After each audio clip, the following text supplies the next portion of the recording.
नमो नमः. मी वॅस्ट्रो गायत्री जोशी. आजचा हा प्रेरणादायी विचार.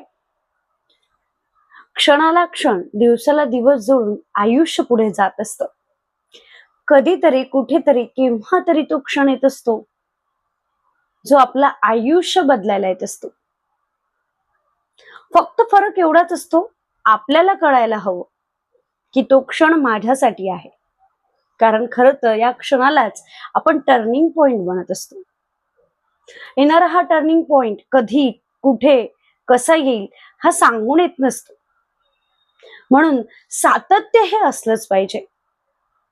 कारण क्षण, दिवस, रात्र एकत्र करून मेहनत केल्यानंतर हा क्षण नक्कीच तुमच्या आयुष्यात येत असतो. म्हणून आपण त्या क्षणाची वाट न बघता त्याच्यासाठी प्रयत्न करायला हवा. आज ना उद्या तो दिवस नक्कीच येईल जो तुमचा सुद्धा टर्निंग पॉइंट असेल. म्हणून सातत्य फार गरजेचं आहे. विचार बदला, आयुष्य नक्की बदलेल. श्री स्वामी समर्थ.